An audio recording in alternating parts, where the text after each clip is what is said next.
And we're live. We got Tim in the building. Tim, how you doing? Outstanding. Yeah. Great to be in the presence of such fine gentlemen again. Ah, great to have you here. Great to have you here. KD, welcome. Welcome, thank you. Great to be here. Nice to have Tim on the show, and I'm really excited about the show. Thanks. Yeah, this is gonna be one for the books for sure.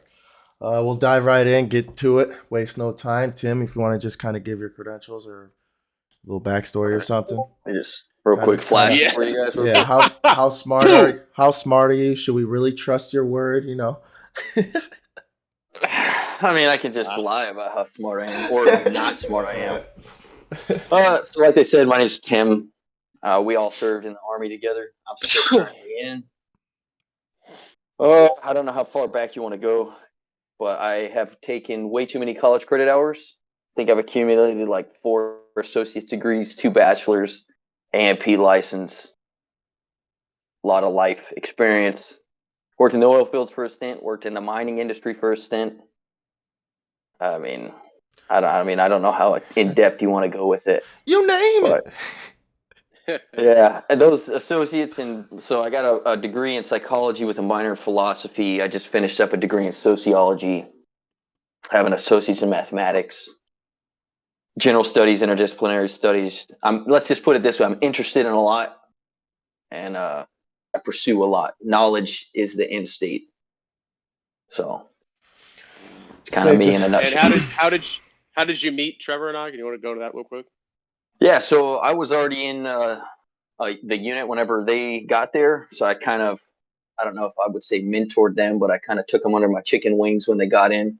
Saw potential, definitely have potential. They surpassed what I accomplished in the short period of time. And as a leader, so to speak, that's all you can really hope for. I know Daler, when he first showed up, he was struggling with some weight and whatnot, couldn't run the best. Within a few years, he was running marathons. In school, he got his wife into school. Trevor, same way. Young, needed a little bit of guidance, a lot of potential. Could talk, man. He would talk a lot of shit, but had a lot of potential. Saw it, kind of mentored him, kind of helped him pick his battles, what to fight for, what not to fight for. Me and Trevor talked a lot about psychology, philosophy, and I definitely appreciate you guys throughout the years coming back and reaching out for my advice because that means it's worth something to at least you guys, which makes me feel important, relevant, I guess. So I guess that's how I know these two dudes. Yeah, definitely a relevant person in my life. Showed up age 19, not too much life experience at all, brand new to really the world. Luckily enough, came across Tim. Like you said, we talked about psychology a lot. That was kind of one of the first interests I had outside of like the army and life. Like the first thing I dove into on my own, really. So it was pretty sweet coming into work, being able to talk to Tim about like what I just read or whatever. Um, Taylor, if you want to say anything. Yeah. So what I really enjoyed about Tim, there was another guy we work with called Chris, and he was a very similar person in that kind of like what I would regard as like a mentor. But what I thought was really cool about these guys is that they weren't the type to just like give you an idea, and kind of let you off. Like for me, it was like fitness and stuff. Like I knew kind of what I wanted to do. I wanted to lose weight, but then like I didn't really know how to take actionable steps to accomplish that. So that was where, Tim and Chris really helped me a lot was like they showed you, okay, here's the ways that you can actually improve. Like start going to college, getting that set up. Here's how to track your macros and how to eat. Here's how to lift weights. Here's how to like look at life a little bit differently, how to talk to people, especially you, Trevor. Like when you first got there, I wanted to throw you off a roof and I'd be like, talking to everyone, I'd be like, dude, what do I do with this dude? Like, he's got such a fucking mouth for him, and I'm like, oh my god, dude. Um, I'm glad I listened because, like, I really, value our friendship now. But like, holy crap, did you annoy the hell out of me, man? But Yeah. no, I'm really glad I had people like Tim and Chris in my life to kind of show me, like, you shouldn't really write off people just because you don't really jive with them where they're currently at. You you can really affect people's lives and help, change them, and then you kind of grow together. And that's what I really appreciated about those guys. So yeah, without that, we can kind of get into it. Yeah, real quick, just to kind of give kind of the listeners who Tim is as a person. I was deep down in the slumps. Went to one of my buddies, and I was just kind of saying like how do I get this persona of like this trait of confidence without seeming like a douche, pretty much. Because in my eyes, it was like I know 100% I need confidence, but I know the people that have too much confidence, and I don't like those people. So where's the fine medium and or the middle of it? And Marshall, another dude that worked with us, he said, take Tim for example. When you're around Tim, or Tim is in the presence, people don't have to say he has confidence. People don't have to say he knows what he's talking about. He presents himself that way, and presents himself in a manner that you want to display that as well, almost.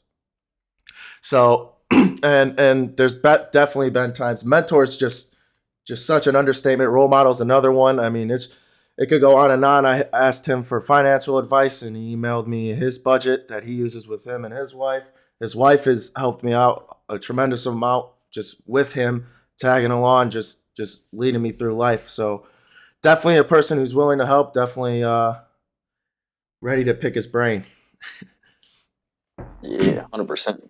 So with all that said, I guess we'll dive into the first one I wanted to dive into, and it's how to stop yourself from assuming.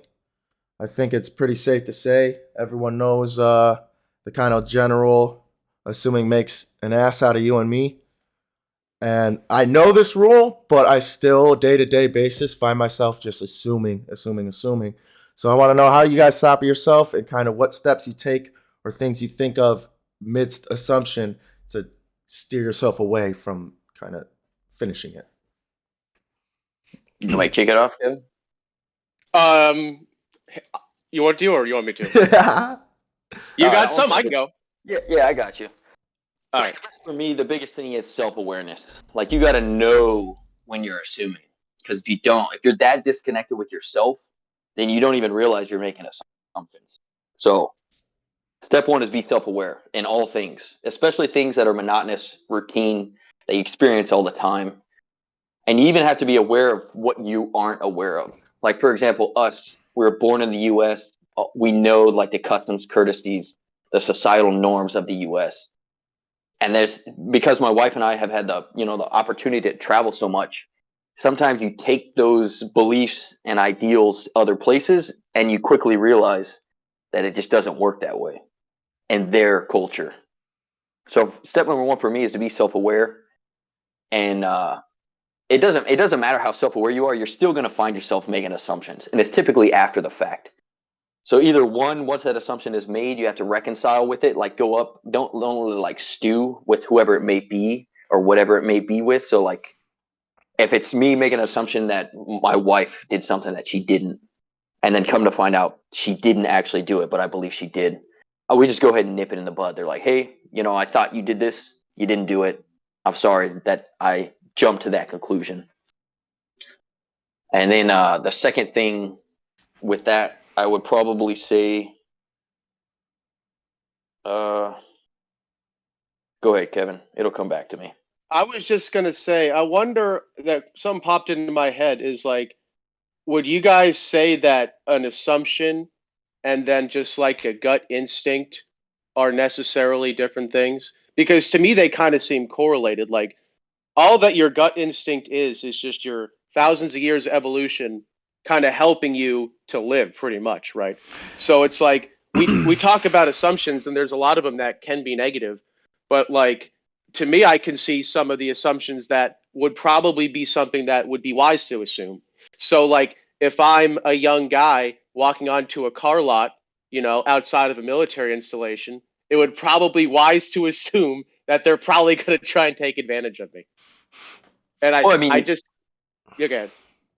you wouldn't have that assumption without experience. Like you wouldn't know unless someone had told you, hey, typically people in the military, if you go off post, young single guy, the likelihood of you getting taken advantage of is high.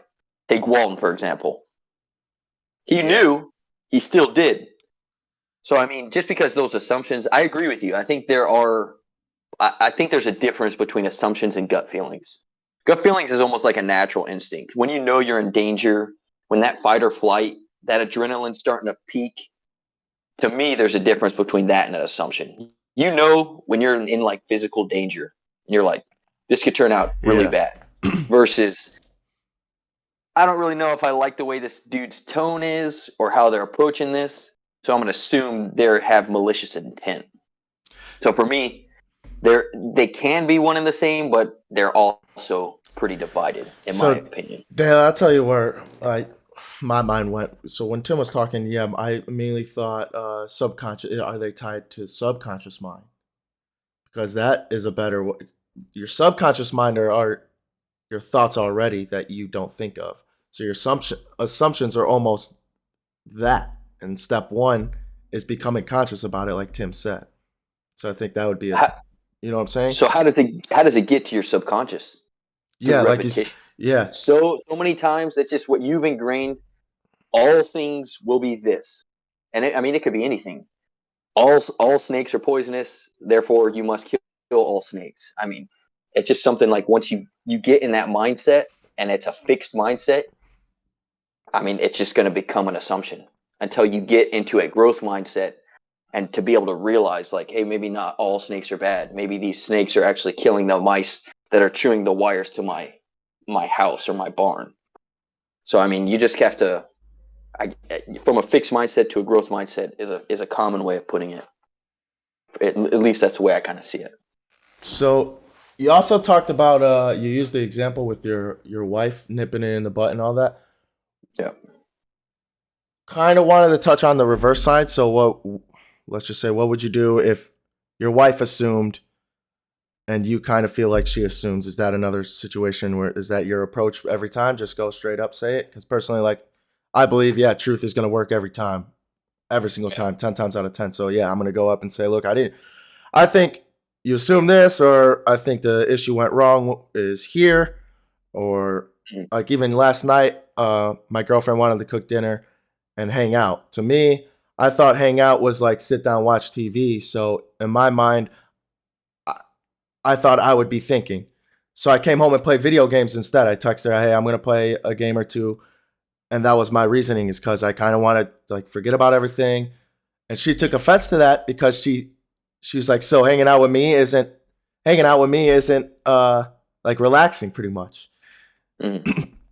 And so now we both have assumed like, and it all started off of my one assumption that our hangout would be sitting here watching TV when really she wanted to cook dinner, go do this, go do this. So it all kind of Yeah. boils down to communication. I think that's the biggest thing in relationship. But if you guys want to Yeah, touch on that, you guys are both married. that's the downside about like assumptions is that when you assume something, you're really kind of shutting that door to communication. So like for me personally, like if my when my wife would do something that pissed me off, right, I would just get mad about it because I assumed that she should know, what pisses me off or like that I would get mad at her for doing something. Like to me it was entirely obvious, right? But like she wouldn't know what I was happened. Uh, Like it's it seems like such an obvious thing. Yeah. No, I 100% agree with both of you guys. Communication is number one. And our marriage, a little backstory about me, I never thought I was going to get married. I never did. I was like, my longest relationship before I met my wife was 4 months. I called it the 4 month curse. And there was just always something that I was like, man, this annoys the shit this out of me. chick sucks. It's just not, and it's usually like one attribute or just one thing that I'm like, man, this is terrible. And then once you identify it, you kind of hyper focus on it. And so that's all you can see about that person. But, anyways, I met Brittany and it was different. I was like, dang, I can actually, someone who's real, genuine, just a real person. And one of my fatal flaws is growing up, kind of with the way my situation was growing up, I internalized everything. If it pissed me off, if it made me happy, it didn't matter. All emotions got shoved way down deep, and I was just this all the time, and that annoyed Brittany. She's like, I need to know when you're upset. I need to know when you're happy. I need to know how you show love. I So need to know these things. when you pushed them down deep, did you realize you were doing it? Like, did you consciously say, "Fuck all this, I'm not going to deal with it," or were you dealing with it just not telling her? Both probably, and more so when I was angry. She knew she would after we had been dating for 7, 8 months. She knew when I was upset, and then she would want to talk about it. Because she knew how important communication was. I didn't want to talk about it, so she would talk. It was a very one-sided conversation. She was trying to pull it out of me all the time, and I'm not making this up. When I would just sit there and stare at her, almost through her, until she was done, and it would get to like 2 hours of her like trying every single tactic she could think of to pull it out of me. And I would just sit there and I was like, "Are you done? Can we go to sleep now?" And we just wouldn't address it. That's just how I was raised. I was like, I'm just not. And definitely as I've gotten older, we've been married for nearly 7 years now. It's almost instant now. Like what you were saying, if I make an assumption, she makes an assumption, we both make assumptions. It's like, hey, I think this is what you meant by that. And I don't like that. Or you just did this and I appreciate that. I appreciate you didn't have to take the garbage out, but you did. Thank you. Because you saw that I was doing something. Yeah. So it goes both ways there. And communication and just being able to express your emotions within reason. We talked about Stoicism. I know me and you have, Trevor, quite a Yeah, bit. we'll dive into that for sure. But anyways, that's kind of what my take on that. Communication Can I always touch? has to be number one. We touch on something like real quick if I could. So like I would do the same thing as Tim, right? But like when my wife would try and get out of me why I was mad, it almost made me even more mad because like in my head, you should know, like how can you Right. not know that you've upset me like in doing whatever, right? But like in her mind, obviously she wasn't intentionally trying to piss me off or upset me or get me angry. And so her behavior, like she didn't associate what she was doing with something negative because like obviously that wasn't her intentions. And it's like it didn't really occur to her that a good intention like act could lead into something negative. And it wasn't until like I'm like, okay, this is not going to solve anything if I just sit here and fucking stare at her and be pissed off. There's a time I think we all have to kind of accept the fact that like you have to be a little bit vulnerable in these situations, and that's where you really progress. Yep. 100%. Preach. No, I'm Preach. saying it's like it's hard to be Preach. vulnerable, dude, because like No. obviously no one likes it. Yeah. But the irony is for me, I'm the same way. It didn't necessarily make me mad or more angry, but it was just like for me, it does not take very long for me to get over something. And it's almost like I was upset for 10 minutes. I'm like, all right, we're good. Let's drive on. But most people don't operate that way. So whenever someone else is still angry, I'm well past it. Then I get angry that they're angry. Yeah. I'm like, can you not just get over it? Like, Yeah. No, so I that's apologize, actually you apologize, let's drive on. yeah, that's so my first marriage, that was like the biggest issue was like I would get angry. I saw the problem, I saw the answer, but to this person who didn't grow up the way I did or doesn't have the knowledge I have, doesn't see it my way at all, they don't know what's blatantly obvious to me should be blatantly obvious to them in my mind, but it isn't. It's just how it is. No one's going to think the exact same way you are. So you got to you have to express that thought or whatever it is to that person, and if you don't, like for my it never got better because it wasn't obvious to that person. And if you have someone who doesn't care and isn't going to dig it out like your guys' wife do, that's a tremendous aspect to have out of a woman that digs it out of you. Someone, if you find someone who doesn't dig it out of you, it's not going to last. There's no way. You're going to have to offer it because, like myself, it'll end up failing because you can't fix those problems because they're not being brought to light. Yeah, and it was such a dangerous thing for me too, because like say I was mad. I'm not like Tim. I'll be mad at something all day. And days if Yeah. it's something real bad, right? Like I can't just get over something without reconciling. And so like wife did that piss me off, I'd be mad all day. But then like if something good happens that I would normally be, happy about, now I'm just mad. And now it's like, oh, okay, I should be happy for her. I know that, but I'm pissed off. She thinks that I should be happy, but I'm not. So now she's pissed off at me. And it's like me being mad and not, reconciling these issues just made the problem so much worse. Yeah, Okay? it's like a snowball effect. It'll just keep building, building, building. Really, That's where dude. that's where stoicism comes into Yeah. play. So all right, cool. So we'll dive into that because when you took a sip of that, yeah, I realized you swished it in your mouth. Did you do That's that what, on purpose or no? the water I did, Yes. A little bit, a Why? little bit of moonshine. not with this. Why do you do it with the Why? water?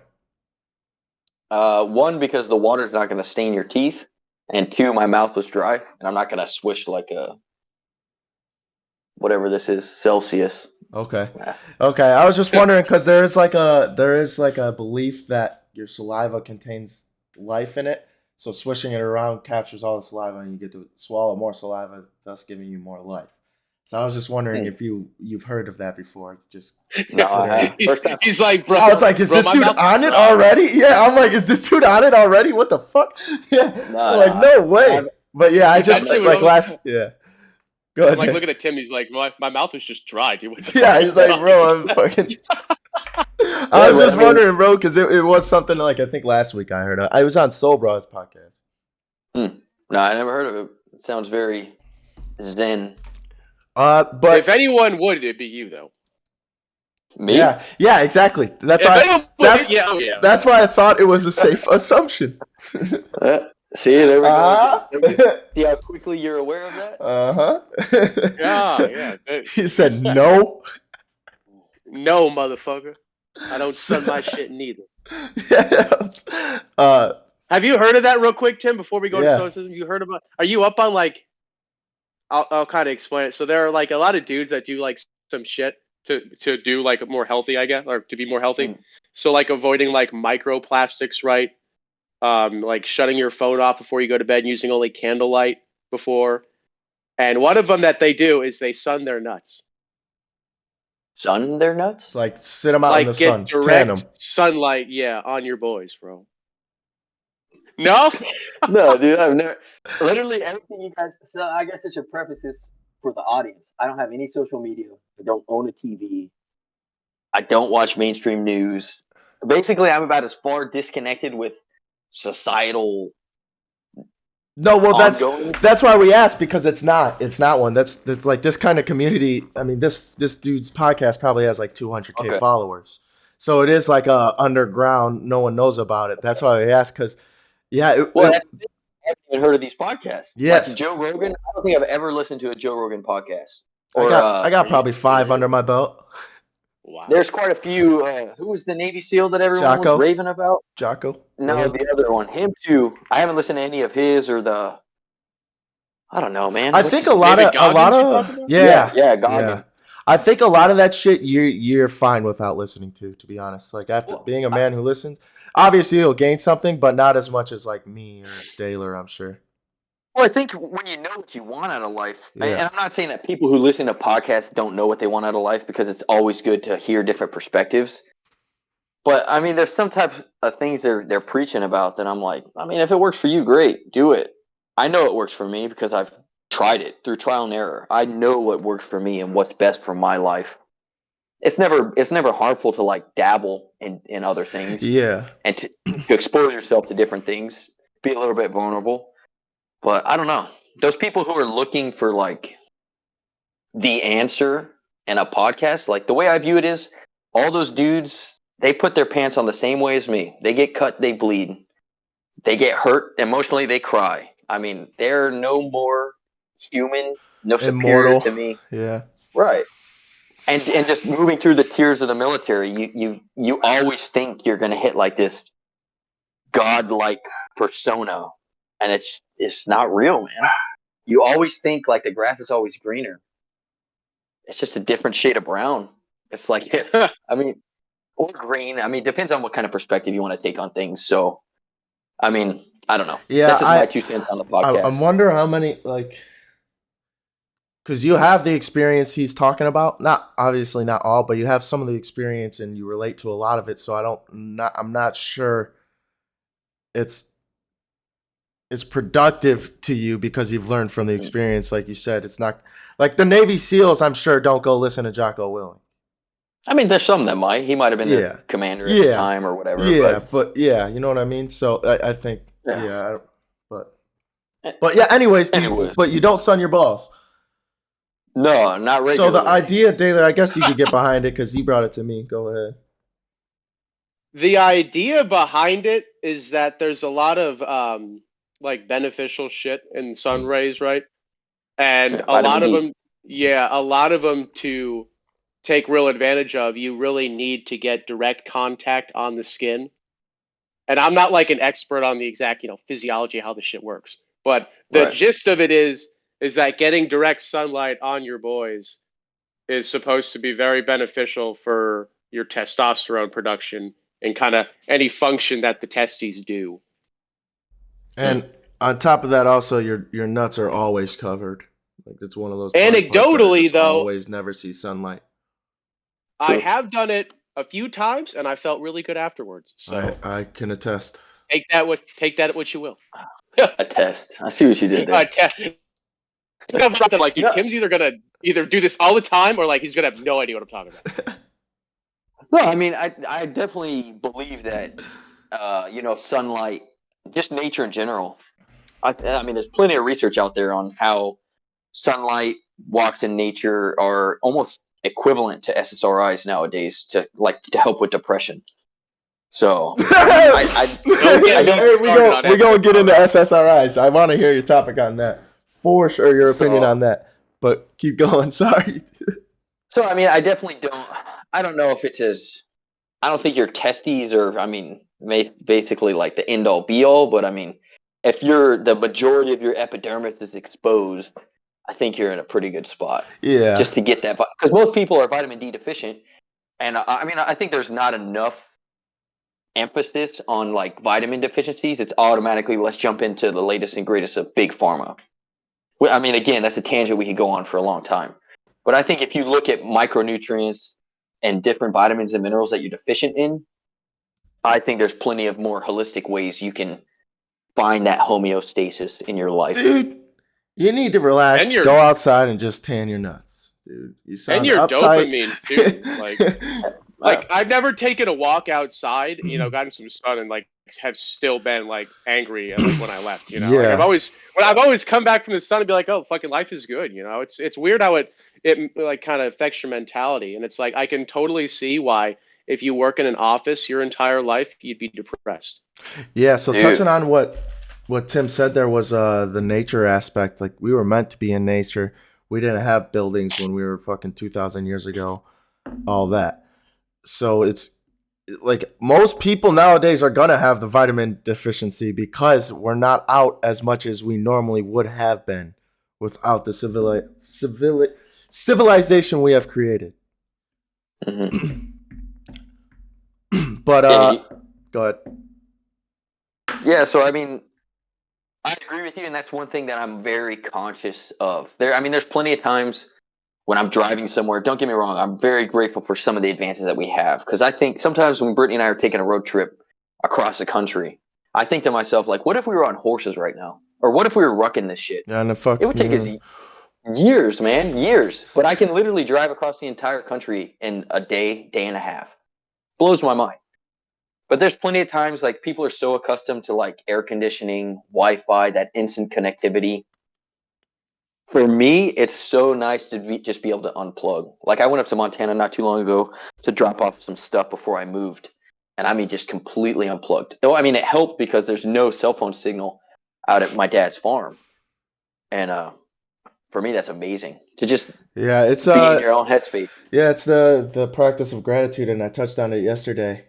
It's just such an important practice. I took a picture. I was at work, just driving the golf cart around because I didn't have anything else to do, and we have a cool lake with a fountain, and I saw a rainbow. Just took a cool picture, and it's just like, man, this earth that's here is pretty sweet, but it's getting overlooked almost because of all the distractions. And it's Yeah, so and we easy to practice gratitude. Like Taylor was saying, you have a 9 to 5 job.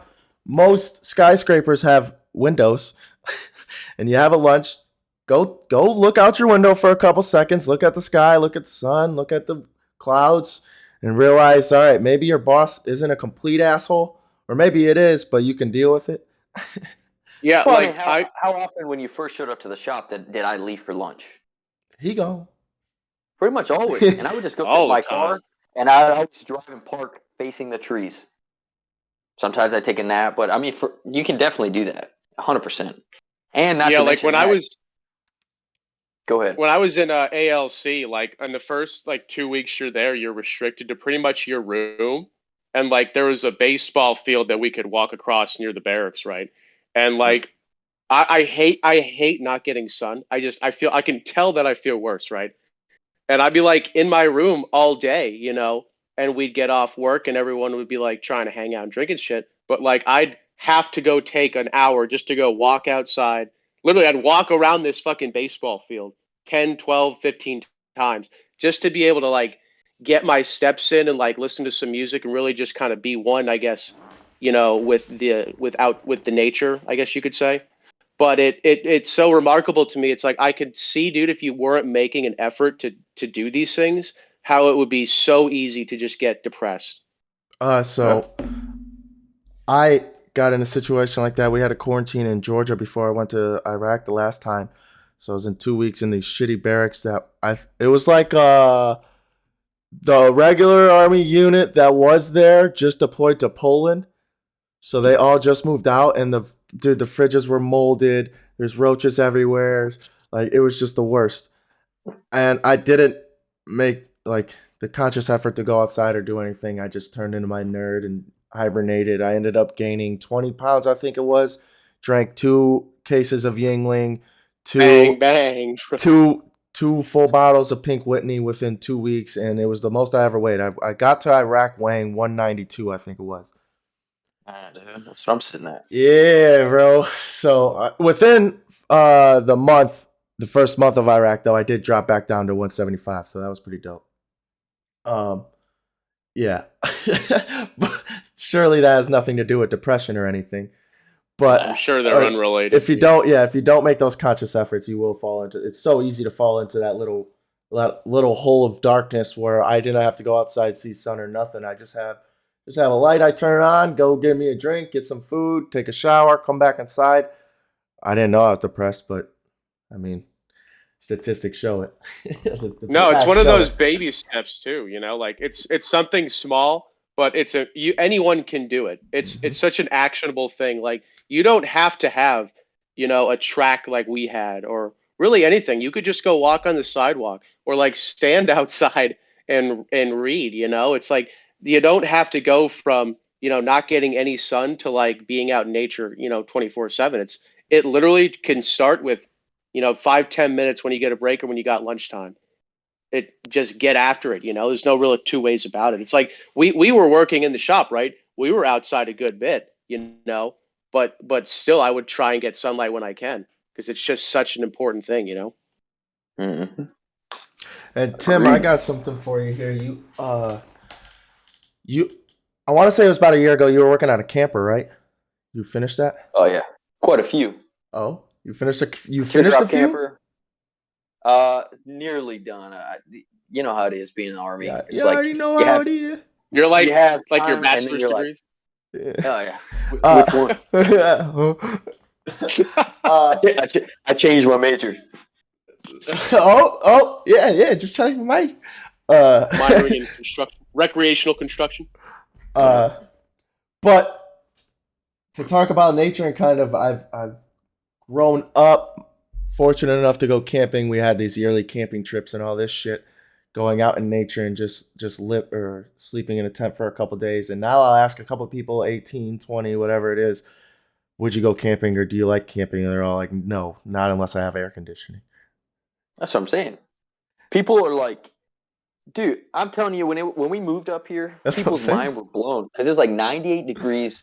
I have a 26-foot U-Haul, and I'm just hours up and down stairs, carrying box after box after box. And they're just like, even my mom, she's like, take a break. And I'm like, I'll take a break when we're done. Like, yeah. Mind you, I'm like drenched in sweat. It is hot as shit, but it's like, this is the work ethic that you instilled in me.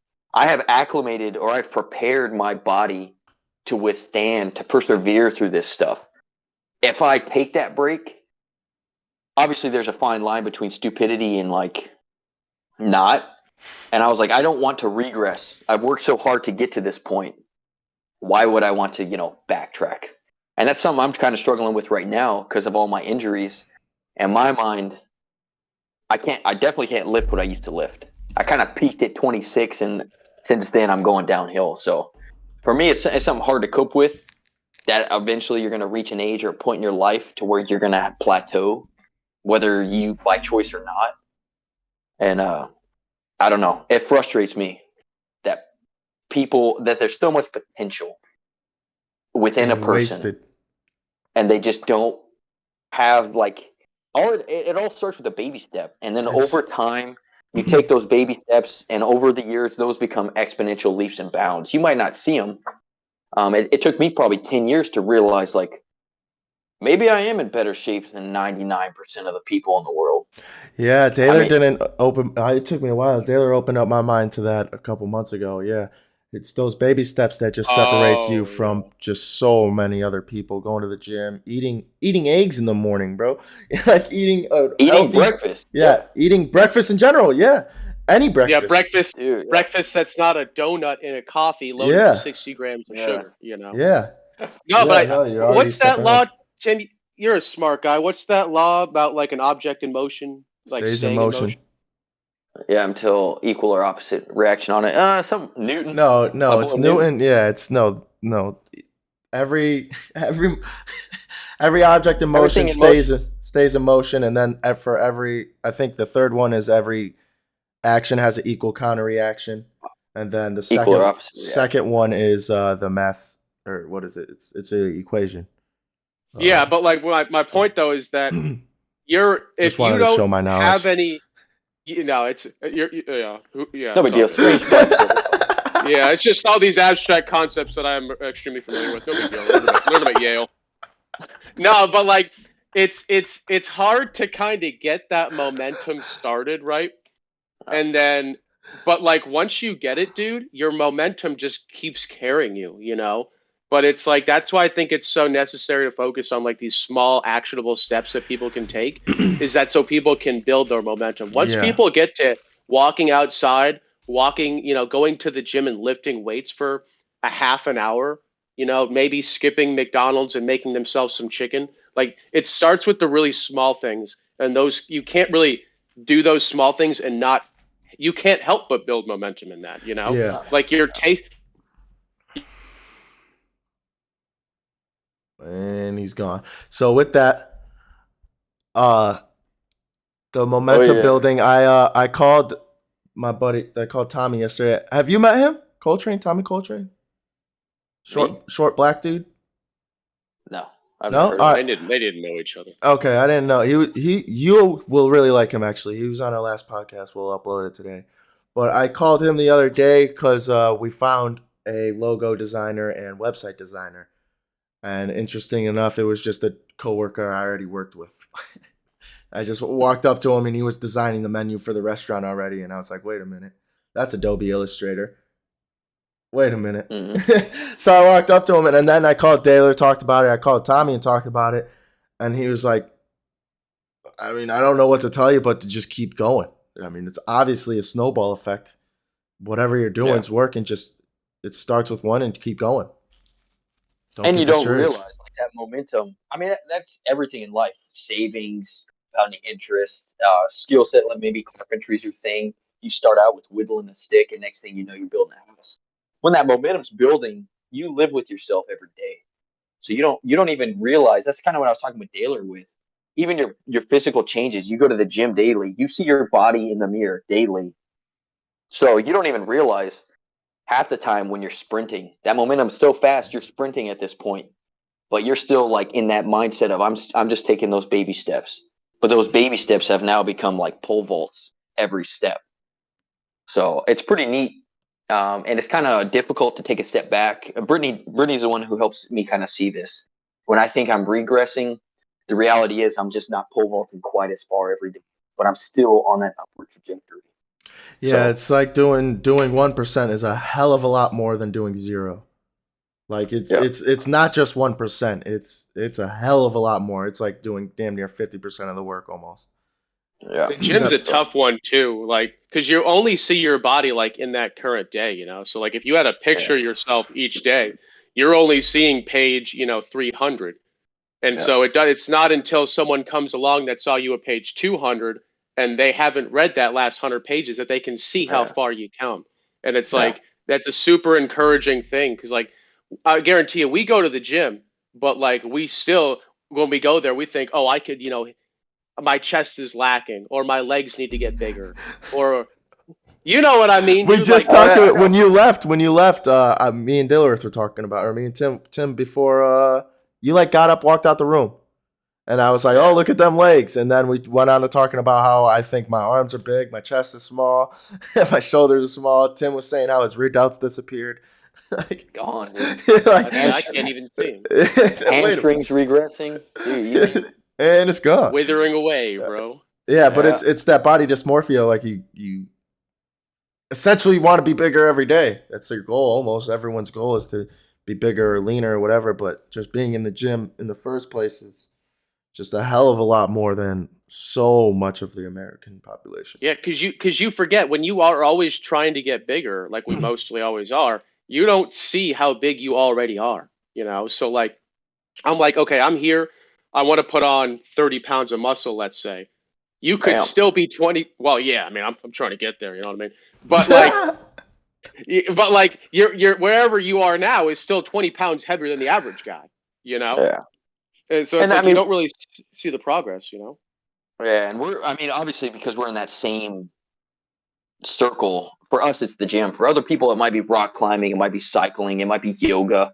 They want to be able to hold a certain pose for a certain amount of time. So, I mean, you don't have to go to the gym to have a healthy lifestyle. There's so much, opportunity to just be active to help throughout your life. So for us, it's the gym. Getting bigger is the end state. But for other people, it might be going farther, swimming deeper if you're a free diver, holding your breath longer. There's plenty of things you can do to like extend your The lifespan goal. holistically. Oh, Yeah, Right. no, okay, yeah. that's a great point because like that's how my dad is. Like he runs, I want to say at least 30 to 40 miles a week, right? But he caps it there deliberately. He's been running 30 to 40 miles a week for years, right? Because he Yeah. only does it for the health benefit. Like it's Mhm. really just about keeping his heart up and his body functional. But it's like I was telling him, I was like, Dad, you could like run a marathon, like you could compete in like the men's 5K because he's like 50 and it's like there's not a lot of competition at that age. I think like I said, Dad, you could really win races, if you wanted to. Mhm. And he's like, I could, but I'm way more interested in the longevity portion of it. And I think it's a really cool kind of thing to see. It's like, well, we're not pursuing the same goal. Like obviously I want to be healthy, but I want to get fucking huge. And he doesn't at all. But the important thing though is that we're both pursuing a healthier kind of state. So there's Mhm. so many Yeah. different ways to go about it. Like running, lifting weights, Yeah, that's very reading. important to very important to mention because as I mentioned, my girlfriend picked up a book the other day, and that is another. I don't read. That's not one thing I do. But she went and at least bought the book. Who knows if she'll read it? She bought it though. It's here. It's just those, like we said, those baby steps to get you going, and get you on the right track to ultimately success.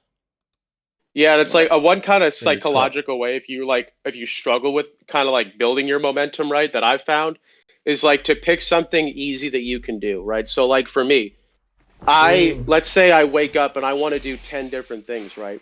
I'm not going to start off with the most difficult one. I'm going to start off with cleaning up my house and getting like my bed squared away and doing something that I know I can do, right? And that gives you that kind of response in your brain that like you can do things and that these things are beneficial for you. So Yeah. it's all about starting your momentum, and the best way to do that is to just pick something easy that you know you can do. It don't Yeah. have to be cleaning. It could be the smallest thing, but the smallest thing can eventually become a very big thing. Yeah. So I honestly, throughout like my curriculum in psychology, I've kind of learned and read a lot of research on. There's only so many like good decisions or rational decisions you can make in a day. So as many of those little things you're talking about, maybe it's just obviously waking up, that routine you have every morning or every day. I eat this for this meal, and then I have my next meal here and here. As much stuff as you can routinize, if that's a word, it takes it away from your conscious and puts it into your subconscious. So like for me, if I don't go to the gym, I feel weird. I get upset if I miss a meal timing. Then I almost feel like rushed because I need to get that meal in because I have another meal that's 2 hours away, but I know I'm not going to be hungry in that 2 hours. So as many of those little conscious decisions you're making initially will eventually become subconscious. You no longer have to make those decisions. So that leaves more brain power, if you will, to rationalize and make more complex decisions as you're faced with more problems throughout the day. Yeah, I mean, So, Jordan Peterson touches on that a lot. On both of those, actually. The one Daly was talking about is he says the easiest thing to do is sit here in my room right now, look around for 5 minutes and see what can I do in 5 minutes to make this room better. mm, That's a one Yeah. simple, easy step to just get your room in order a little bit. Maybe you haven't even got out of bed, but in your bed, you can mhm. look around. Oh, there's a napkin right here or whatever. So that's one easy step. And then the other one I forgot. It'll come back to me. No, well, like that's great though, because after a while it becomes subconscious. Like you Oh, don't, Right. I yeah. don't, I. That's what I'm trying. Like I think toward Tim's getting at is like I don't think about cleaning my house anymore because that was my first step for so long that I just do it. And what that's Right. allowed me to do is free up that brain power to pursue other things. Is Yeah. that what you're Yeah. trying to That say? was the other one that that he talks about is mastering the stuff you do on each day. Like Tim said, if you master the stuff you have to do each day, like I know I got to brush my teeth each day. But if I know I could do that almost subconsciously to where I could use that 2 minutes to think about something else, maybe think about the podcast, to where I almost don't even have to think about it. Now I got those 2 minutes each day for the rest of my life almost to think about something else. Mhm. That's that exponential effect, that compounding interest. Mm-hmm. The other thing with that I was going to bring up is that obviously a lot of these things aren't universal.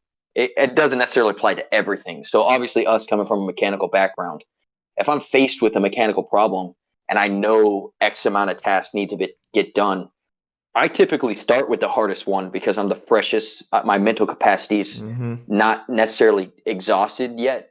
So I'll start with that hardest one because I know it's going to get progressively simpler as I tackle this list of to dos. So it depends on kind of what you're facing and the strategy you're going to take going into it. Because I mean, that's the way I do it at least. A lot of people maybe start with an easier task to kind of build some self confidence and momentum. But then they realize as they get to those more difficult tasks, maybe some of these easier tasks were a little bit more difficult than anticipated. So when they get to that hard task at the end, they're already like, fuck, I still got to do all this. So, I mean, you have Yeah, to strategize to some degree. I think you can do both, really. Like for me, an easy step that I, used to think about and I don't really now, it's just something I do is like go to the gym, right? Like so I'd go to the gym and that was a kind of way for me to start my momentum. But when I was there, I wouldn't start with, my isolation exercises and work up to the compound one. I'd start with, the squat and then go to the leg press and then the leg extension. And it's like I'm starting with the heavier one and working lighter because I'm familiar that I know enough to say, okay, if I start with the isolation, my compound's going to suffer because I'm going to be more exhausted, and it's Right. easier on the central nervous system to do it in descending order, kind of. So, I think Right. that there's definitely room for you to do both and kind of use them, together. Yep. That's one thing I've definitely come to notice about life. One thing that I believe to be universal is there is a balance. There's a universal Yin homeostasis. yang. And if you get Mm-hmm. too high on the spectrum, something, I mean, think of a hurricane. If you have too much, like, I think it's high pressure, too much warm water, I mean, in order to bring that back, that equilibrium back, a hurricane forms. And then the hurricane's not going to stop till it hits land, till it hits cool water. Object in And that's motion what stays brings in it, motion. yeah, that's what's going to bring it back to that equilibrium. Humans are the same way. If you get too hot, you start sweating. If you get too cold, you start to shiver, blood moves into your core. You're in life, there's always going to be a balance. And if you do things to tip those balances, life is going to have a way of leveling that back out, whether you want it or not. So, something I've I definitely mean, come to that's be more in tune with. it's a great thing I think that our bodies are kind of capable of that. Like it's if you think about it, the human body's no more than like just a reactionary system. Like if you have this input, this is what your output's going to be. And it's like it's such a great like it's kind of like a self-regulatory thing. Like if I'm constantly going too hard at, let's say, college, eventually I'm going to get to a point where, my brain feels fried and it just kind of stops itself. Same with the gym. If I go in the gym and I'm doing the big three every single time, one rep maxing, I'm going to be able to do that for like 2 days in a row. And it's like, okay, I'm going to be, Burnt. fried at that point. And it's like, Yeah. it's such a cool thing that you know what's kind of going on and that you can really work with it is kind of knowing how to achieve that sort of yin and yang balance. Yeah. Yeah, I mean, with that, So I guess I kind of want to go into Stoicism, especially because Tim brought it up earlier. Just kind of get let's do it. some more viewpoints, or just hear what I heard before. I was talking to Nelson yesterday. He just out of the blue. I was thinking of Stoicism, of course, and out of the blue, he texted me a quote from Marcus Aurelius, literally as I thought of it, and he said, "The things." Marcus Aurelius quote: "The things you think about determine the quality of your mind. Your soul takes on the color of your thoughts." This is just the most accessible quote to me because honestly, I wasn't prepared for Stoicism. I don't know why, Yeah. but it's easy to talk about. Tim, if you just kind of want to go into your kind of first interaction with Stoicism or your first recognized or literature or kind of just what resonated with you most. Can you explain Uh, stoicism real quick, just in case anyone doesn't know? yeah. I mean, so there's obviously different takes on it. This is ancient Greek philosophy is where it kind of found its start, and I want to say it was Zeno. I think was it or Epictetus might have been the first to kind of present this mindset. But it's basically like there's emotions, there's appropriate emotions for certain scenarios. And on top of that, there's things that are in your control and things that are not in control. And that's where perspective comes into play. And this is actually like the commissioning ceremony we just had. It's kind of like my ending note that I left with my cohort. Perspective is everything. And you are in control of your perspective, 100%. And the kind of the analogy I gave to them is if you're going through a certain opportunity in life and you come to a wall, your perspective can either you can view that wall as an obstacle or as an opportunity to get better, to get stronger. And if you automatically see that wall and you're like, man, this is an obstacle, I don't know how to go around it, so I'm just going to sit at the foot of the wall until someone figures it out for me. Or you can view it as an opportunity to like find an innovative way to go over, around, through, under this wall. So because all those things are in your control. So mindset for me, perspective is where it all starts. And then you have to be able to decipher what's within your control and what's not. So one of the analogies they also used, I watched on I think it was a TED talk or something. I was an archer. You can go out and practice archery every day. You can hit the center of that bullseye every day. But the reality is, as soon as you release that arrow from the bow, you have no control over it. The wind can blow, the tail feathers can blow off. I mean, it can just break in half. As soon as that arrow leaves that bow, you're no longer in control, and you just have to accept what that outcome is. So, from what I've taken from Stoicism, is you have to live your life perfecting the things that are within your control, or at least bettering them throughout life, so that when you are faced with things that are out of your control, you're prepared to take those on. And then the end state is going to kind of typically, I would say, work in your favor because you're prepared for them. There's plenty of examples I could give you. Financially, if you don't prepare for it, health wise, we go to the gym for healthy alternatives. So if we do get sick, we know our body can recoup. I mean, there's so many things that are not in our control. Like your health is not in your control ultimately, but you can take steps to ensure that you can be more healthy, or that if your body does get compromised, you can overcome it. So that's kind of stoicism for me. I'll jump. You guys go ahead. Would you say that people focus a lot on the things that they can't control where they should be focusing on what they can Oh, control? dude, 100%. I mean, you think about it. How many people, and the United States, obviously, because we're familiar with that, watch the news, and whatever the news anchors tell them, they change their life in that instant. I have to start preparing. I have to do this. I have to do that. I have to do all these things based off of what someone told them and they let that control their lives. How often do you see that? Or in social media? Think of all the influencers you have on social media. I look this way. I drive this car. I have this house. I have this many girlfriends, or I have these. My arms are this big. How many people think that has to be their goal? They're letting those people control what should be within their control. Now, actually, That's I'd like to tie that in with parenthood. Actually, where's that fine line to where you kind of step back and look at your parents that way? Because we kind of talked about it before. Like there are some things in your control. There are some things you want to like you said, social media, they'll push out this problem and that's the one you'll focus on. And parents tend to do the same thing, or you see your parents solving an issue or whatever, and you tend to focus on it. Where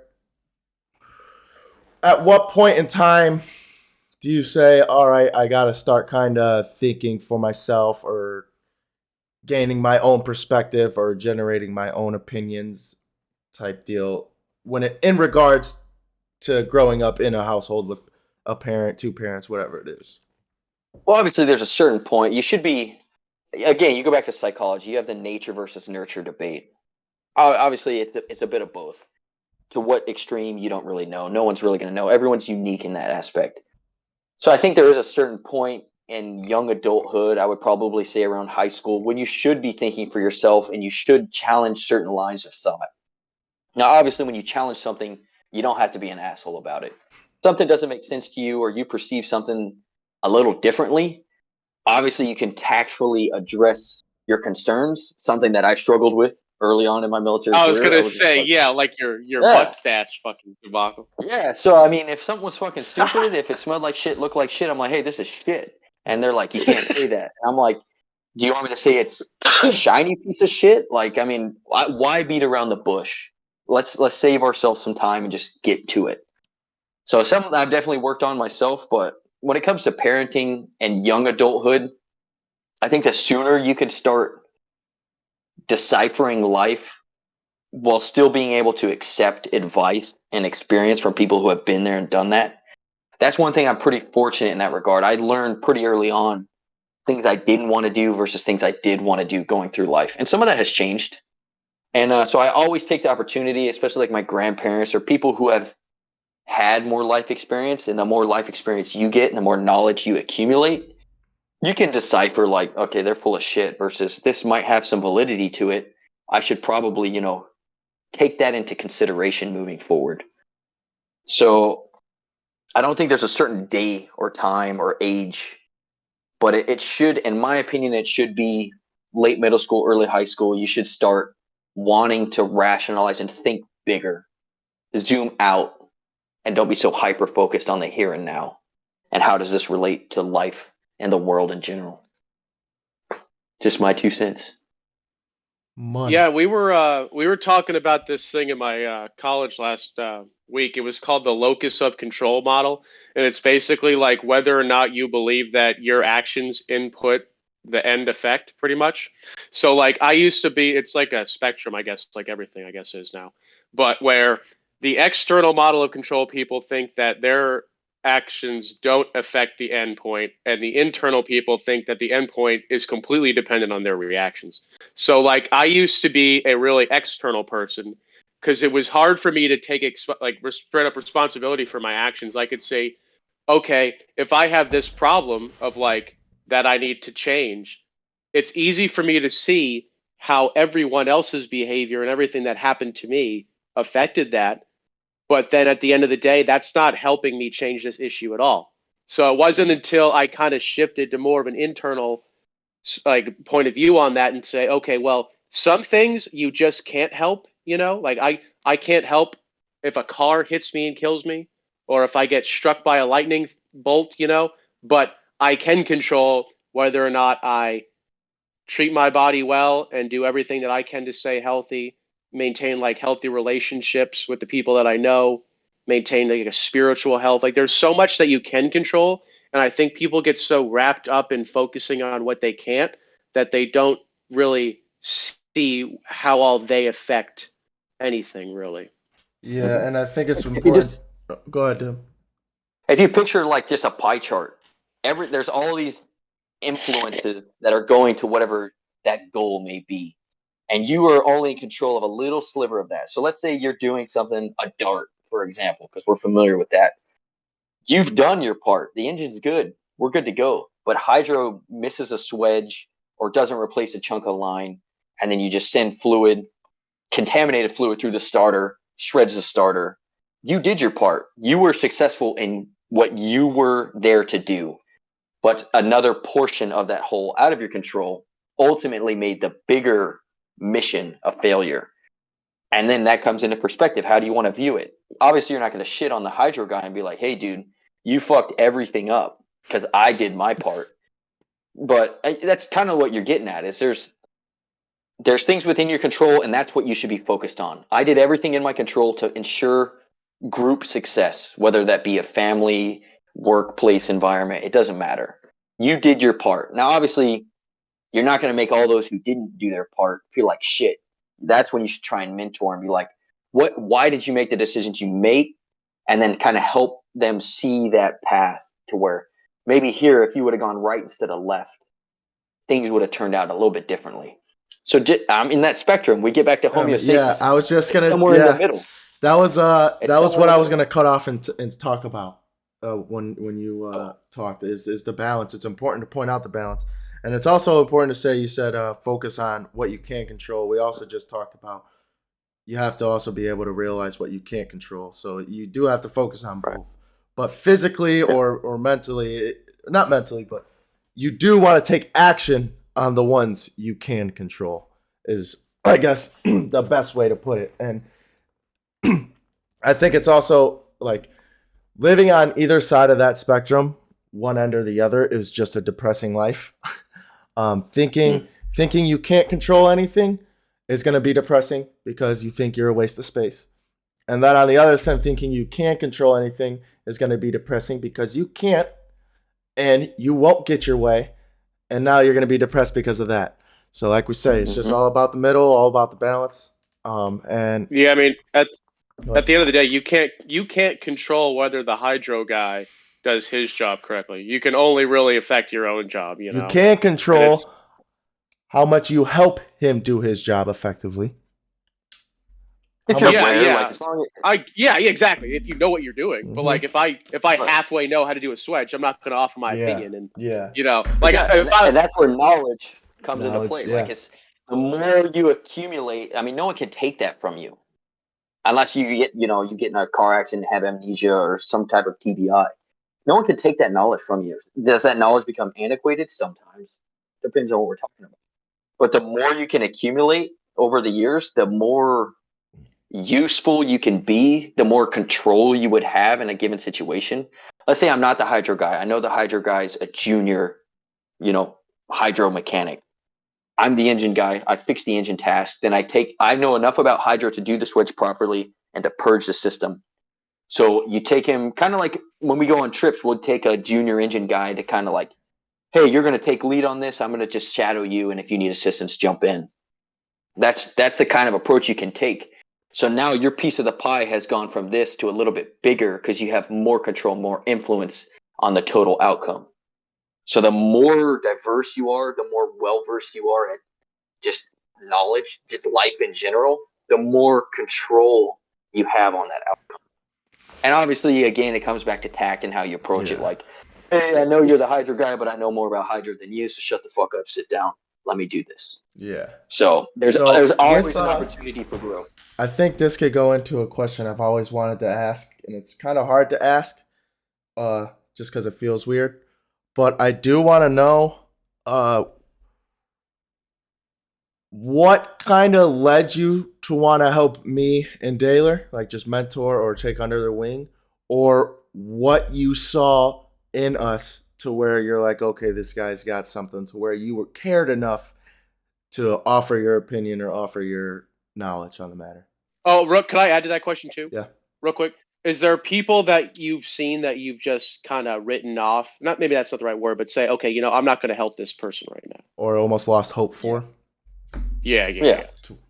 100%. So for me, obviously, it's the way I was raised.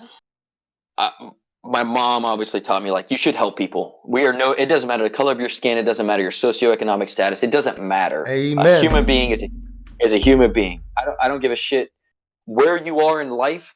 I have to give you the benefit of the I don't have to, but I choose to give you the benefit of the doubt initially. And then when I joined the military, when I first became an NCO, I was like, I don't know how I'm going to do this because I know how I learn. I know how I respond to certain things. Everyone should be like me. So that's how I'm going to approach this. I quickly learned. I'm talking within a few months. I was like, man, this shit, got to take a different approach. So I quickly adopted the 3-strike rule. I mean, everyone knows baseball more or less. It's like, I'm going to give you multiple opportunities, kind of like the crawl, walk, run. I mean, you name it. You see it throughout all these different models.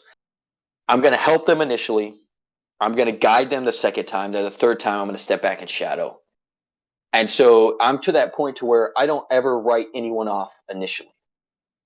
But so when you guys came in, I didn't treat you any different than when Joseph came in. My boy. But when I went to help you guys out, you guys responded. You made a conscious effort to kind of change in the second time, a little bit more guidance. And what was beneficial, especially with Daler, that second time he would even show me like, hey, this is cool and all. Like, I like the way you did this, but I could do it this way and it's more efficient. And I'm like, well, shit. And I mean, I don't have all the answers. There's plenty of times where I have people, even in ROTC, there was kids that would say something and I was like, that's a smart dude. Like, we were about to walk somewhere. And he's like, all of our cars are here. Why don't we just drive there so we don't have to walk there, then walk back? And I was in charge of the platoon or whatever because of my experience. And I was like, good call, dude. So I went over to the major and I was like, yeah. And I mean, that's just a prime example of like listening to your people. But then when you get to that third step and you just kind of see those wings spread and they just start gliding on their own and they know where to find that wind to continue climbing in elevation. To me, that's the most rewarding part. I've tried telling this to people. There's really, I guess, perspective, it comes back to perspective. It's really not a selfish intent. I told you guys this from the start. I want to make you better people because if you're better people, then you're going to be a better soldier, hands down.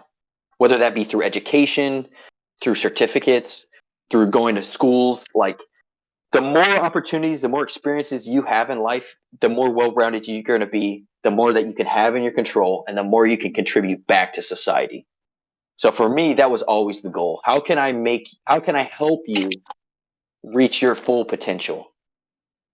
And Daler, I'm not gonna lie, Daler was a little bit easier than Blasik. Blasik, I Would was have like, never damn. guessed. I never I'd wrote him off, agree. Would have never guessed. but I was like, and I'm telling you, I had countless with John, with Chris, with Ben, with freaking Pennywit, and I'm like, dude, this kid has a shitload of potential. If he would just shut his mouth and just, for once, just listen to me and do it the way I'm telling him to do it, he will save himself a lot of headache and a lot of time. And for me, that's always what I was trying to get back to you guys. I wanted you to have as much time to do what you enjoy to do. So I guess that's the biggest thing for you guys. And I kind of like, I don't know if you want to say take pride, but over time I invested more in Trevor. But it's more fulfilling now to see what you're doing and what you've kind of come to do on your own. You ask for guidance every once in a while, but you take the initiative to do it yourself instead of every day, hey, I want to do this. Or you don't need me to validate you. You just do it. And for me, that's the most fulfilling part. You guys are getting out, whether by choice or not. You have education, you're getting educated, you're in healthy relationships, like you're doing everything I would deem as being successful. And do we all have pitfalls? Do we all have issues we still face? 100%. No one, I'm telling you, no one does not have the same issues you're having. But that's just kind of what I see in you guys, what I saw in you guys, and really what I see in everybody. And I mean, I'm even guilty of it too. There are some times where I come into contact with people, and I'm like, "Damn, that dude's a piece of shit." Yeah, ain't Like, no hope. a waste of life. Like, you quit breathing my oxygen. You're taking it when I could be, doing something with it. But then I quickly learned maybe the dude was just having a bad day. He didn't get enough sleep last night. His mom might have passed away. I mean, there's always something. And then obviously I reflect on that and I'm like, damn, the goal is just not to try and make that same mistake again. But along that same line, after that third strike, if you're not wanting to progress, if you're still wanting me to hold your hand and baby you through life, sorry, dude. It's time. I gave you the tools. I gave you the assets that I believe to be useful or beneficial to help get you on that journey to start that snowball rolling. And if you don't want to do it for yourself, I'm not going to hold your hand the rest of your life. Sorry. All right. So That's a wonderful answer. I want to add something to it though. Me and Taylor talk about networking a lot, and just kind of bringing the best of yourself to a situation in order to get a proper network and in order to surround yourself with great people. At any yep. point, did that pop in your head? At any point, did you say, "Look, if I potentially make this dude the best I can make him, I could potentially grow him along with myself"? Or were you more talking about him? You never really thought about yourself. Honestly, I never really I knew what my goals were. I knew how my trajectory. And let's say like my slope was here, but if I helped you guys out, maybe it came down just a little bit. It kind of delayed my progress just a little bit. I never really viewed it in that aspect. Like I know where I want to be and where I want to go. I want to help you go from here to here. More than you And want to so, go from here to here. right. And so I know it seems hard to believe, and a lot of people be like, yeah, you're full of shit. Everyone does what's best for them first, and then everyone else comes second. It really isn't. It really isn't Yeah, because I no. never thought of it from a networking aspect. But if you're better, Daler's better. Like it's just we're all going to be better. Yeah. And Yeah. so inadvertently, sure, if you want to call it networking, we all got better. But that certainly wasn't my goal or my intent going into life, really. Okay. I was just kind of curious because we do bring it up a lot, and it's definitely important to note that it doesn't just you can't go out hunting for it. You can't go hunting for it for something Well, like it. you'll know if it's just disingenuous. Like if they're Yeah. doing it for, I mean, I hate to call out the dude, but we've had certain people in charge of our shop. We'll put it that way, Mm-hmm. who what their intent was. How is this going to benefit me? And then from there, let's figure out how I can take care of the guys. No, fuck that. If you do what's best for the guys, there's 12 guys down there. Those 12 dudes are going to make your life that much easier. They're going to essentially do your job for you. If you stop looking out for number one and look out for the 12, yours is going to come. Your NCOARs are going to write themselves. Like these opportunities are going to present themselves because you've prepared 12 people to take your position. So you're hindering yourself if you're that selfish, in my opinion. Yeah, I want to say like I definitely saw that like kind of like when I was leaving the shop and like the last year I was there was one thing I think that for all the problems we had is one thing we did really well was kind of empower the junior soldiers at like the Mm-hmm. 4 and the 5 level to make their own decisions. So like if I'm a 6, right, and like I physically I'm only one person. I can only do so much. But if I make people that can think for themselves and that are going to make the same call that I would make in that situation, I'm not going to have a problem arguing it because I've taught them the logical way to think. And then But the it's. important thing though is, Go. yeah, is that I've enabled them to think. And I saw other shops that were in the hangar and they don't really empower their young soldiers to kind of be able to make decisions. So I'd go in there and they wouldn't be doing anything. Like they'd just be sitting there. And I'm like, okay, well, what are y'all doing? And I'm like, well, okay. And so I asked, well, where's the boss? And they go, well, I don't know. And I'm like, so what then? Like y'all ain't cleaning up or doing something? It's like Nothing's it, going it on. almost, yeah, it almost felt like people were afraid to make decisions because they knew that the boss was going to react harshly to that. It's Uh, like you need to be able to make decisions or have people make decisions below you that you can stand by. Yeah, it goes to the what's that corn analogy, or no, the fish. You could teach a man to. Is it no? Yeah, yeah.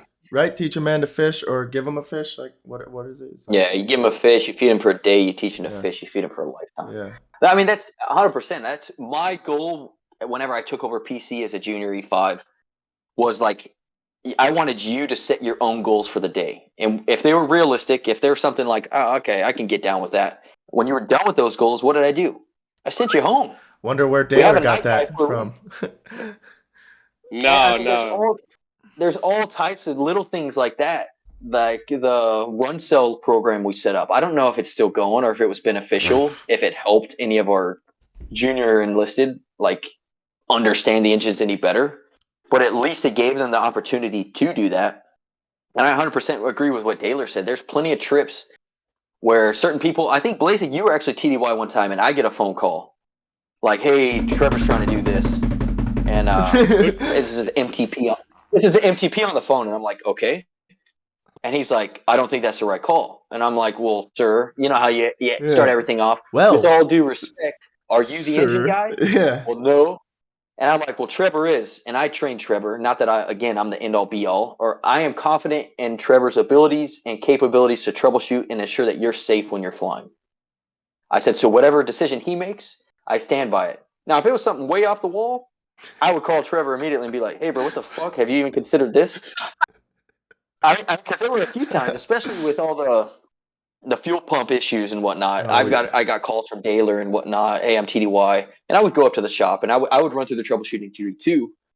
But Oh, I know what you're talking about. Yeah. yeah, so there. I mean, there's plenty of the Yeah. time where I wanted to just be available to help your guys' growth, the shop in general, the company, the organization as a whole. It's just So that I yeah. mean that, but it's It, quick. I mean, you do get to a point where you get burnt out or you get used and abused because your reward is, hey, you guessed it, more work. Well, Joe Schmo, who's pissing off, doesn't have to do anything. There's no repercussions, and I'm like, why are we like not taking care of the people who contribute so much? And then it seems like all these other dudes are getting a free ride. and then To me, that didn't resonate well. when you That's why I don't, chose to leave. yeah, no, we could kind of. It was almost evident in the way you were carrying yourself almost every day that you could just kind of tell you saw that going on. You could just almost everyone sees it going on. You Yeah, know, and I like tried not to let it impact my performance or the aura I was giving off because if I did that to you, then you guys get it, and then you pass it on, and it's almost everyone just gets in this mindset of like, well, fuck this. No one cares about me. I don't care about them, and then it all goes back to what can I do for me in this situation. And honestly, that's what I did when I left, and then when I got to my next organization, I was like, I mean, Brittany and I had this talk. I was like, fuck. I should go back because at least I can make a difference there. I have enough influence to do positive things. Whereas here, I'm small fish on the totem pole, and there's no, fast track to being able to help. It's just, hey, shut the fuck up, stay in your lane. That's it. So there were plenty of times, and John called me and he's like, hey, we got a job for you. If you want to come back, come back. And ultimately, I made the call to go green and gold. Was it the right one? I don't know yet. We'll find out. you're gonna learn. Yeah, no, I remember thinking that when I, heard that you were leaving and stuff, and as I'm like, well, if Tim leaves, right, he's probably gonna. I mean, I know how it is getting to a new place. Like you get to a new joint, and you're the lowest guy, right? It Yeah. just is what it is. But I'm like, here, Tim has like the potential to really influence a lot in it. But it's like, I just think that there were a lot of problems that would have just taken an immense amount of effort on just not you specifically, but any one person. It's like you're one dude, like great, but you've got a whole group of like senior NCOs in that company that really just weren't wanting to have someone like you come in and start knocking some skulls. Would that have been Yeah. better? I think it would, but it's like that would have just been such a massive thing to undertake. It's easy to say, oh, I could have done that, but it would have just been a shit ton of effort on your part. I'm Yeah. not say And that you that, couldn't do it, but it's such a well, crazy thing to try and change.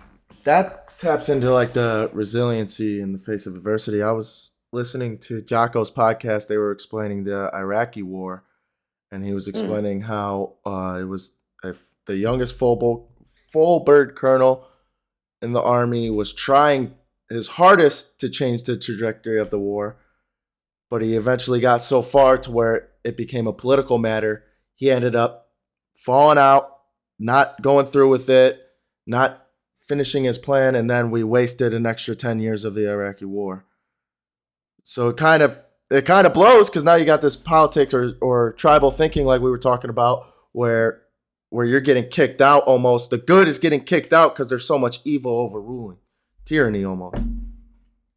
Yeah. Well, I mean, unfortunately, where we fall in like the hierarchy, like our job is to support, obviously, the geopolitical climate. I mean, we're not, a little set off in left field, like to where we can make those decisions. Because unfortunately, there is a bigger picture that, strategy that we're not necessarily aware of. So at a certain level, when I say a certain level, like 98% of the military is very like, it funnels down.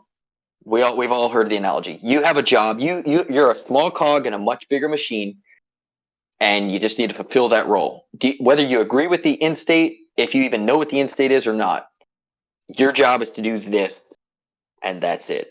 Now, where I would obviously run into issues is I'm like, I understand we're supposed to do this, but this doesn't make sense because it would lead to this. Why not do this because it would lead to this, which would be more advantageous for everyone involved? Surely you're not a And it's one of critical those. thinker. And then they hit That's you with, "Hey, dude, you're this big. Shut the fuck up and color." yeah. And I'm like, Yeah. "Okay, you're this big, and you're telling me to shut up and color. Imagine the influence you could have if you were the one saying what I was saying." And that's one thing I did appreciate about Mike Jones, even when I was like an E6, and he was just like, remember when there was a general and a sergeant major that came in that was like the tier above, and they were like, "Hey, I want you to go lead PT with this guy, and don't cut your hair." And I was like, "That's a strange request," because me, my hair's always been, borderline out of right Roger, field with first that. art. Don't mind if I do. Shit look like me, Yeah, yo. yeah. And I was like, just he took me in because apparently this guy's big thing was haircuts, and that's to me that's what drives me insane. There's certain things that I'm like, does a haircut dictate how well this man can fix an engine, or how well this guy can shoot his gun, or how well this girl can, you know, issue supplies or whatever their role might be? It might be shoot a gun too nowadays. The answer is no. But because it looks unbecoming or because my mustache is a little outside of my lips, I'm the biggest piece of shit in the army. I'm like, think about what you're saying right now. And then their rebuttal is, if you can't do the little things right, you're not going to do the big things right. And my rebuttal is, if I don't have to worry about the stupid little shit, like if my boots weren't bloused to the third eyelet, I would have more brain power to make those more complex decisions in complex environments, which you want me to be in. You hired me to thrive in those situations. So quit wasting my time and my energy on insignificant stuff and let me contribute. Let me help you reach your end state by empowering me to help you. So that's hopefully what I plan to do as I progress through the ranks in the officer corps. Again, it is political. Obviously, there's things I can and can't do. Certain instances where my hands will be tied. But I'm hoping now with a little bit more, I don't want to use the word power, but a little more pull, Influence. influence. There you go. That's a better word. I can influence it hopefully for the better. At least for my sphere. Obviously, I Now, can't. So yeah, would kind of ties back into our first episode. Would you say that's kind of your purpose, or have you found one recently? I know you're always bouncing all over. Do you? I mean, you yeah. got projects out the ass, man. What would you say kind of yours is right now, or why it is, or So I'm kind of with Nelson. I mean, if you depending on like your purpose, that purpose can change. But what I've kind of done lately in life is like I was talking about, is just zoom out. Just keep zooming out. Like, okay, I have this. I have a this big of a window. What if I were to make this window this big? So for me, I think a few of my purposes I would say is to innovate. I like to experiment within reason. Obviously, there's certain things through knowledge and through experience you realize like this is stupid. I can try it. It will work to some degree, but there are other ways out there that are more efficient, and I should just stick with that. So for me, I like the chase, the thrill, the hunt for something new, better, but simpler. I'm not talking about making things more complex than they need to be. I'm talking about taking something that's super complex and simplifying it to a point to where it's more useful, easier to manufacture if it's a component, more sustainable, more lean of an operation. So that's one, to innovate. Two, I would say to influence, but it's not really like I don't want to force that influence. I just want to share my experience, my knowledge, what I've gained throughout life. Take it for what it's worth, leave it, shit on it. I don't really care. I just want to present it. So I think at a certain point, I will write, like maybe an author, an autobiography, just Yeah. to share my story. Some people will be interested. Some people will be like, cool, it's just another dude. And then the third is always a pursuit of knowledge. I'm telling you, it's always like you said. I am like I will be pursuing something, and I'll be like, wow, that's interesting. So now I'm learning this much, and then I'm like, wow, that's interesting. So pretty soon, it does spider web, and it gets overwhelming at times. But I don't know. I'm one of those people that likes to be in a high stress environment, just like overloaded all the time, which isn't beneficial all the time. But that's where I kind of flow, is with a lot going on, too much going on. Where the average person would shut down, I'm like, this is awesome. I can't accomplish everything, but I'm progressing in all these different avenues. So And how did you get there? Could you kind of just go like obviously you didn't just wake up one day and say I can take on 4 degrees, yeah, this special forces training, green to gold. You know what I'm saying? You didn't wake up and automatically capable of doing all this stuff. no. So I think the biggest turning point. So of my three, well, I have four siblings, but three. Um, Regardless, I was always the fat one, the chubby one, the husky one, whatever you want to call it. My brother was born with abs. I'm like, good on you, dude. Not me. And I remember one day I was watching one of the Rocky movies, and I'm laying on the couch, with like a freaking plate of 6 hot dogs on my gut, and I'm just like, I'm looking at this dude. I'm like, what the fuck? I was like, that dude's a human being just like me. And that dude's shredded, and I'm looking at my gut with these hot dogs sitting on him, and I'm like, what? If he can do that, I can do it too. So that's when I started jumping into books. And believe it or not, it wasn't in nutrition. It was in, workout routines. And I would say I wasted a lot of time initially in my pursuit for fitness, because I was doing too much in the gym, not realizing how important nutrition, sleep, Hmm. different aspects like that were. I don't think you're alone And on that so, one. right, yeah, I think a lot of people do, but there's so much out there. There's so much noise and chatter out there. It's hard to decipher what is worth my Hmm. time and not. What to get rich quick scheme, and what's not. Hmm. So once I kind of figured that out for myself, the fitness journey, the weightlifting, nutrition, I took that success and I was like, well, if I can do it here, I can do it here.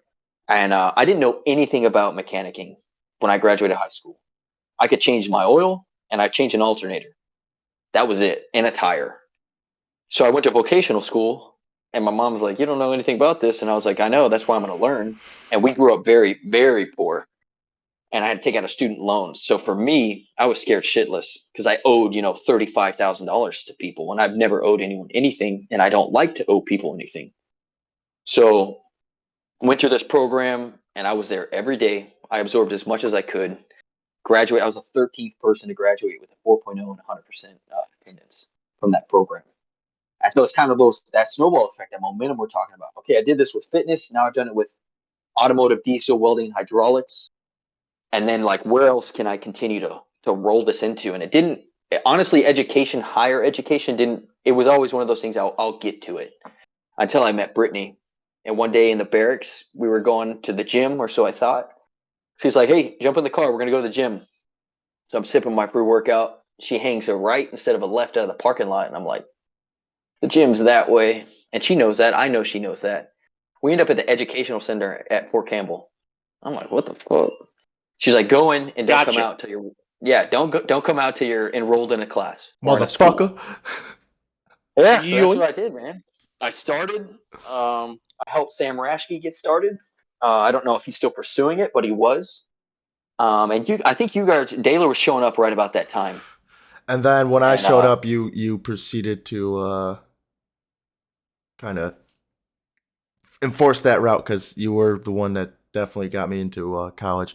Actually, I'm planning to go into AMU again, so if I mm, do end up there again, it did all start from you, and it kind of sounds like you kind of all got started from Brittany, which yeah, is kind of funny. So if you could kind of go to her whenever you can next and just say, "Hey, look, you affected all or at least me and Taylor, that would be kind of dope. Just kind of send my thanks because it is definitely, Yeah. you could see it through this whole conversation. You've been affected by her so tremendously because she cares so much about you or the greater good, to where now she's got Yeah. two more people under her on her side almost.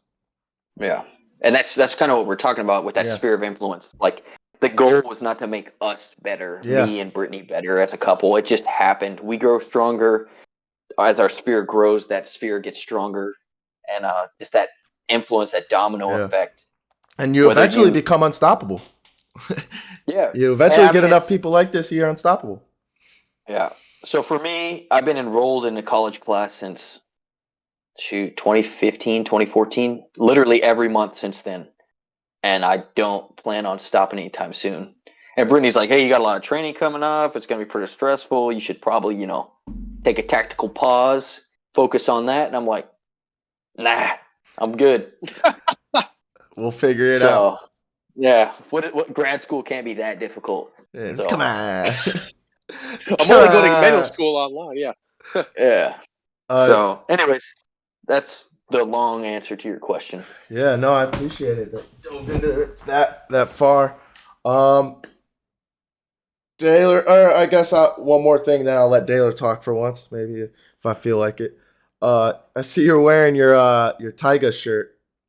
Yep. Can we dive into that kind of background or that kind of information, just so later on I'll watch Yeah. this again, of course, and I'll be able to kind of follow almost a step by step guide, if you will. Kind of provide that kind of, if you could, that'd be great. If Mm-hmm. not, just overall. All right. I'll Kind try of. to keep this one a little bit more succinct. So, COVID hit. No surprise there, huh? Mm-hmm. Pandemic, everything shut down. I wasn't going to work. I had a long, like a 6 to 8 month period where I was just twiddling my thumbs. Gyms were closed. I lost my mind because I'm a bit addicted. And I was like, I got to do something. And so I was like, talking with Brittany, and I was like, let's start an LLC to learn the ins and outs of how small businesses operate within the US. Because somewhere down the road, I'm sure that might be an avenue we want to take. So that's what we did. We started looking. We were like, well, what do we want to do? And we couldn't really do much because of COVID. There was no like contact, especially living as far north as we were at the time. So I was like, what about t-shirt business? Obviously, it's a super oversaturated market. Our own clothing line can be very difficult, especially from a marketing standpoint, because knowing what I know now, marketing is like 98% of what they do for the first, who knows, 5 to 10 years before they catch any kind of traction. They've already dug a hole so deep because they've been paying for all these marketing schemes until it finally pays off, and then they have to, over years, the return on investment to pay off that debt could be pretty significant. So, anyways, we started this LLC. There's just a whole lot of, it's actually really simple to start it, but once you start it, there's a lot that goes into it. So where are you going to sell your products? Is it online? Is it in stores? Is it to people out of state, in state? Because if you're selling out of state, you have this stuff called Nexus, and that's a certain amount of taxes you have to pay depending on that state. So let's say I'm in Texas and I want to sell to someone in New Mexico. Depending on how the state has their tax law set up, I would then have Nexus there if I had any products stored or sold there. So I would have to pay taxes, their state taxes, as well as Texas state taxes. And that, just goes on and on and on. So then you have that whole beast in and of itself.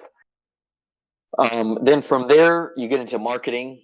Brittany's a lot better at that. She's actually interested in marketing and is talking about pursuing a marketing degree. Even though she has a master's, she's going back. So you can kind of see that pursuit of knowledge just between the two of us continues to go. So that was really big to us. Then you obviously have to buy the product. So how do you buy the product? You have to buy blanks, is what they call them. So what kind of blanks you want to buy dictates the quality you're going to buy, dictates the price of that blank. But then they have these tax breaks. You can get a tax certificate number where you can buy these blanks and not pay taxes on them, but then you pay taxes on the end product. And I'm like, holy shit, like, what else? Is there anything else? And of course, there's something else. Because then we're like, okay, well, we went this far. Let's get a trademark. So you can pay $3,000 for this lawyer to go over your trademark paperwork, or you could do it yourself for $200. So me being me, I'm like, I'll just read and do it myself. And then I'm not kidding you when I'm telling you like a semicolon or a comma was out of place and they kick that shit back, you lose a $200. Someone just saw what you had done. They take that, they take your idea and they trademark it. Then they're trying to sell it back to you.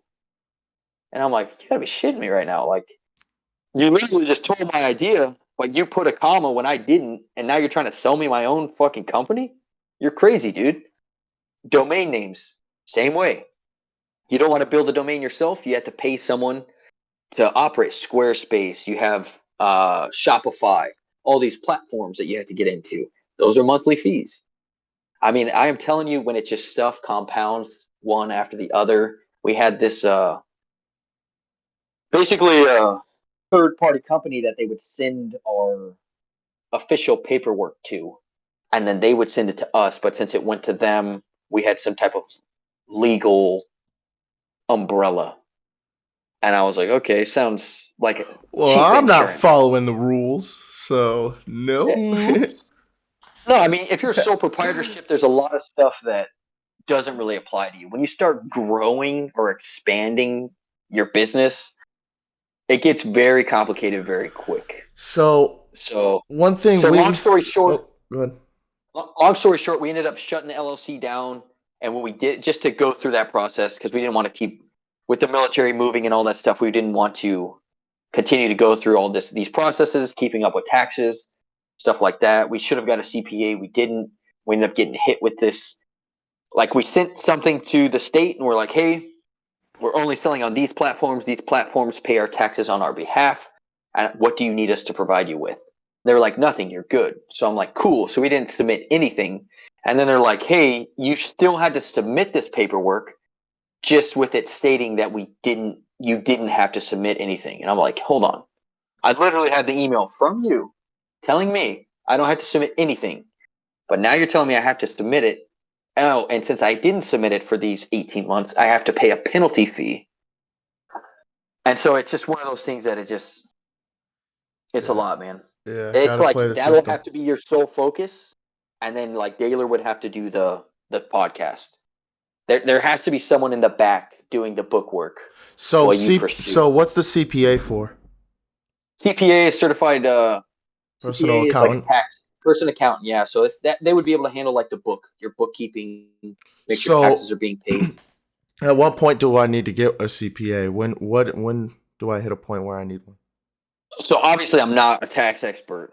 I'll preface it with that, but it wouldn't hurt getting like an hour-long sit-down or something and ask them that question, because they'll be able to be like, you could probably manage it up until this point, but if you grew to this point or if you expanded to this point, you should probably consider having some professional advice. Hey, Daler, surprise, surprise, I know a guy.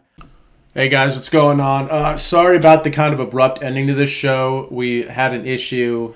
Basically, we did not realize that we could only do like an hour and 37 minutes of one file when we record. So we're going to try and get that fixed in the coming shows. And I just wanted to thank Tim for coming on. I had a great time, and I look forward to having him on again in the future. Thanks, you guys, for watching.